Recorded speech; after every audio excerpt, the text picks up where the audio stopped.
Roja zimanê dayîkê ya cîhanî li tevayî zimannasan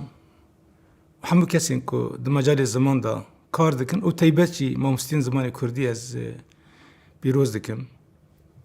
Bi rastî yanî mijara a zimanê dayîkê micarekî girîng el asta cîhanê. Me li vê herêmê jî taybet herêmên ku Kurd lê jiyan dikin û taybet Sûrî de jî me gelek yanî piskirêk di dema bihurtî de me jiyan kirin ber ku zimanê dayîkê her qedexe bûn û dîsa piştgiriya dewletê jê re nebû û astengî gelek hebûn. Ji bo ku ziman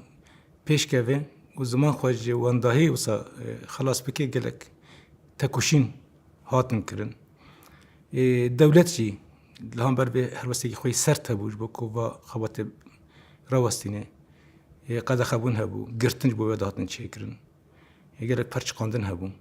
Ji bo vê jî yanî zûrê zehmetekê mezin ev mecala wisa di pêvajoya bihurtî de taybet a dema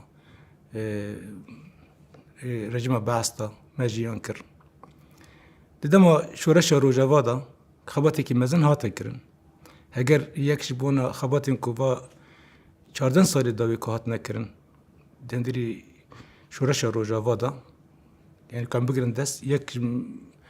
destkeftên herî mezin mesela a ziman bû ne tenê zimanê Kurdî zimanê dîtir jî li pêşê wê hatin rê hate vekirin û taybet bû zimanê Kurdî jî gelek xebatekî mezin hate kirin pêşketin çêbû. Carê yekem pêkhatiyên herêmê û taybet jî Kurd ferset dîtin ku bi xwe bi azadiya xwe û derfet dest wan ketin ku zimanê xwe pêşxînin. Dîwêr de em karin bêjin ku xebatekî mezin hate kirin. Di vê mecalê de taybet hemû kesên ku diva yani salên bihurtî da hem çi dibin sîwana rêveberiya xwe ser da di him şoreşa Rojava da ku di mecalê zimanê Kurdî da ku zimanê dîtê dayîkê ku tê da kar kirin ket dan ez wana silav dikim. Rastî niha wek ji encamên şoreşa Sûrî û taybet jî ya şoreşa Rojava me dît ku mersûmekî cumhurî derket mersûma a sêzdan em dikarin vê wekî destkeftiyekê yanî behsî bînin ji ber ku cara yekem bi şêwazekî fermî qebûlkirina zimanê Kurdî wekî ku zimanekî netewî li Sûrî tê qebûlkirin ev xwe gavekî mezin e dîsa yanî îmkanê ku ev ziman were bi karanîn pêşê vekiriye. Em bi giştî vê wekî gavekî nûh dibînin, erînî dibînin. Lêbelê em dinêrin ne têrê nake. Bi taybet jî va asta ku niha li Rojavayê Kurdistan ku ziman giştîyekî, asta ku ziman giştîyekî li gorî wê gavekê paş tê. Ber ku em dizanin yani diva salên bihurtî da dibistan zimanê Kurdî bûn. Bi hezaran zarok bi zimanê Kurdî xwandin kirin hetanî asta a universitê zanîngehê hatin û pêşketinekî mezin çêbî. Helbettin yanî pêwîst e ku di halê pratikê de dîsa di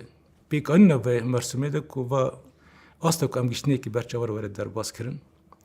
Di va hevtînên dawê de ku hatin kirin bi dewletê re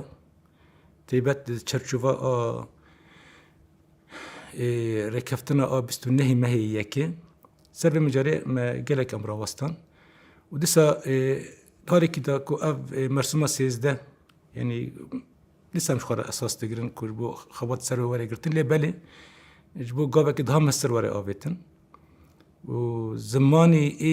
xandinê bibe zimanê Kurdî li ser vê nixwaşek hate kirin û birêr hate girtin ku li ser vê xebatek were kirin. Êva rojên pêşê me da dîsa him di halî me de kesê ku bi ziman re meşxûl taybet di mijarê terbiyê da mijarê xandinê da ku vê re eleqedar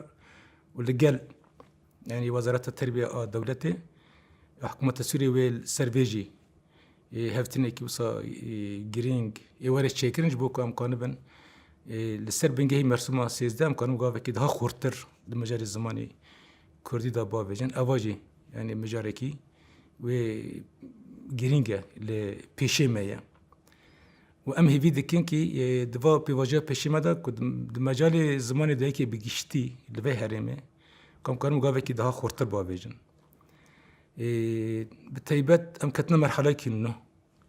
و اف پیواجو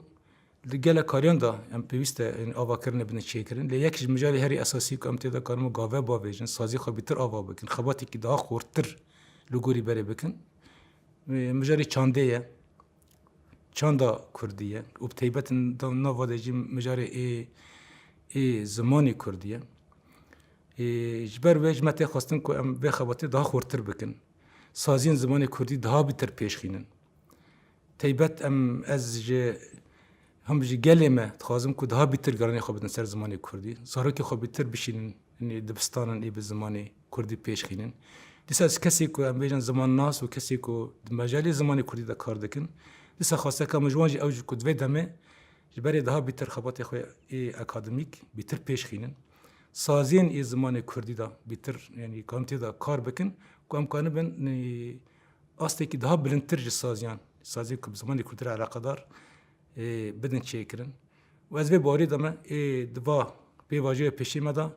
و به پیواجوی کی سرکفتی جبونا زمانی دایی که بگشتی و بتایبه چه بو زمانی کردی و سپاس جبوه